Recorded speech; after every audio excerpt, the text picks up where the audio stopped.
lagi dengan saya Nimade Ida Pratiwi. Untuk kesempatan kali ini saya akan menjelaskan tentang definisi, tujuan, dan manfaat investasi. Saya akan mulai dari definisi dari investasi. Apa itu investasi? Investasi adalah usaha untuk menempatkan uang atau dana dengan harapan untuk memperoleh tambahan atau keuntungan tertentu di masa yang akan datang. Ada juga beberapa ahli yang mengatakan bahwa investasi adalah kesediaan seseorang mengalokasikan uang atau sumber daya berharganya saat ini dan menahannya hingga waktu tertentu dan agar menerima keuntungan di masa yang akan datang. Nah teman-teman, apa sih tujuan kita berinvestasi? Tujuan kita berinvestasi adalah yang pertama untuk menambah aset atau harta kekayaan.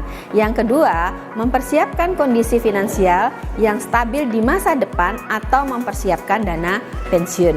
Yang ketiga, membentuk dan memupuk kebiasaan gaya hidup hemat. Yang keempat, memiliki dana darurat.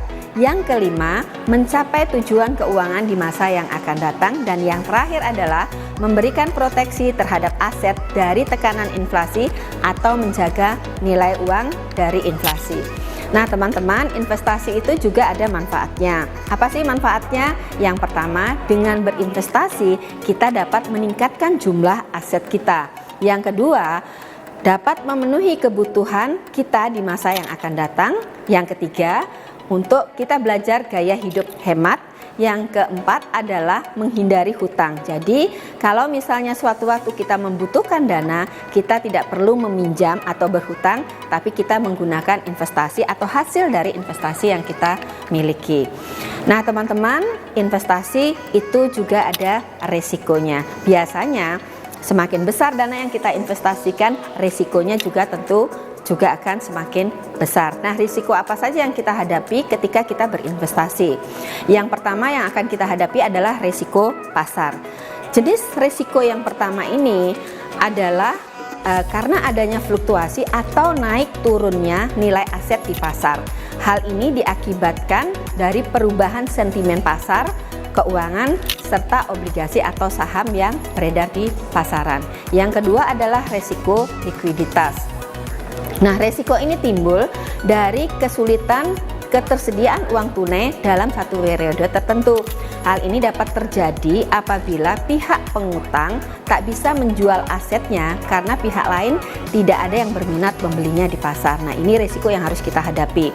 Nah, yang ketiga adalah resiko negara. Jenis resiko ketiga ini adalah erat kaitannya dengan aktivitas atau kondisi politik suatu negara. Hal ini juga berkaitan dengan perubahan perundang-undangan yang mempengaruhi terhadap perekonomian suatu negara. Yang ketiga adalah resiko bunga. Peningkatan suku bunga merupakan penyebab dari menurunnya nilai relatif aset berbunga seperti obligasi atau pinjaman. Meskipun suku bunga meningkat, hal ini membuat keuntungan investasi dan nilai obligasi berbunga akan mengalami penurunan, begitu juga sebaliknya. Dan risiko yang keempat adalah risiko inflasi. Jenis risiko kelima ini adalah berkaitan dengan risiko daya beli. Inflasi akan mempengaruhi daya beli yang mengakibatkan nilai kas dari investasi saat ini tidak akan memiliki nilai banyak di masa yang akan datang. Hal ini tersebut juga berpotensi menurunkan daya beli masyarakat karena kenaikan harga rata-rata di atas harga konsumsi. Risiko yang lainnya apa? Risiko yang berikutnya adalah risiko valuta asing. Nah, jenis risiko keempat ini atau kelima ini adalah risiko nilai tukar mata uang. Risiko investasi jangka pendek ini erat kaitannya dengan fluktuasi kurs mata uang suatu negara terhadap kurs mata uang negara lain. Dan risiko yang terakhir adalah risiko reinvestasi. Risiko jenis ini terjadi saat pendapatan dari suatu aset investasi mengharuskan investor untuk menginvestasikan kembali aset tersebut. Nah, besar kemungkinan arus kas investasi akan menghasilkan keuntungan yang lebih kecil pasca direinvestasi ke produk investasi yang baru. Nah, teman-teman, apa saja bentuk investasi tersebut? Kita dapat berinvestasi pada real asset. Nah, real asset ini adalah investasi pada aset produktif seperti pendirian pabrik, perkebunan, pertambangan, investasi tanah, logam mulia, atau investasi dalam bentuk properti. Kemudian bentuk investasi yang lain adalah financial asset. Nah, investasi ini adalah dalam bentuk sekuritas seperti sertifikat deposito, commercial paper, surat berharga pasar uang, saham, reksadana, dan lain sebagainya. Nah, jenis-jenis investasi juga banyak loh teman-teman. Yang pertama adalah investasi dalam bentuk properti, investasi dalam bentuk emas, investasi dalam bentuk saham, investasi dalam bentuk reksadana, valuta asing, obligasi, investasi syariah, atau investasi dalam bentuk deposit. Nah, investasi juga ada jangka waktunya. Yang pertama ada investasi dalam bentuk jangka pendek, yaitu jangka waktunya kurang dari 3 tahun, dan ketika kita membutuhkan sewaktu-waktu kita bisa menjualnya sesuai dengan jangka waktu yang sudah ditetapkan. Investasinya misalnya dalam bentuk saham, sertifikat obligasi, reksadana, dan sebagainya. Nah, investasi jangka panjang itu adalah investasi yang jatuh temponya biasanya lebih dari 3 tahun, dan return yang dihasilkan oleh investasi jangka panjang tentu lebih besar dibandingkan investasi jangka pendek. Nah, teman-teman, investasi dengan menabung itu berbeda ya. Kalau menabung itu uang bisa digunakan kapan saja ketika dibutuhkan. Jadi istilahnya itu jangka pendek gitu ya. Sedangkan kalau kita berinvestasi, uang hanya bisa digunakan pada periode tertentu. Jadi jangka waktunya lebih panjang. Yang kedua, keuntungan yang didapat itu dari menabung biasanya lebih rendah. Sedangkan dengan berinvestasi, keuntungan yang kita dapatkan jauh lebih tinggi. Untuk menabung, resikonya itu biasanya lebih rendah, sedangkan investasi resikonya jauh lebih tinggi daripada menabung. Dan yang terakhir, jika kita menabung, maka nilai tabungan rentan merosot karena pengaruh inflasi. Sedangkan untuk investasi, kenaikan nilai investasi umumnya akan lebih cepat dibandingkan dengan laju inflasi ketika ekonomi sedang bertumbuh. Nah, teman-teman, ada faktor-faktor yang mempengaruhi kita dalam berinvestasi. Apa saja? Yang pertama adalah faktor pendapatan.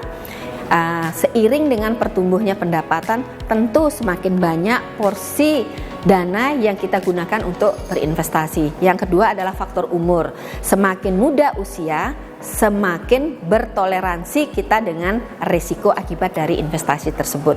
Yang ketiga adalah faktor simpanan. Dengan mulai menabung sejak hari pertama berpenghasilan, maka di sini kita akan mempunyai tambahan dana untuk berinvestasi. Yang keempat adalah karena faktor tren pasar atau makroekonomi suatu negara. Nah, sebenarnya teman-teman, bahwa kapan sih kita bisa mulai berinvestasi? Nah, sebenarnya dalam berinvestasi kita juga mengenal ada yang namanya siklus kehidupan keuangan. Tentunya siklus ini dimulai ketika kita baru lahir, kemudian dengan berjalannya waktu, bertambahnya usia, kemudian juga kondisi perekonomian yang berbeda. Pada saat kita anak-anak, kita tentu belum punya pendapatan. Begitupun pada masa kita remaja dan kita lajang. Nah, kemudian ketika kita bisa mendapatkan kelebihan dana adalah ketika kita mungkin sudah selesai kuliah, ya. Kemudian kita berminat untuk bekerja, ya. Kita sudah punya penghasilan. Nah, mungkin dari situ kita mulai bisa menyisihkan penghasilan kita untuk berinvestasi.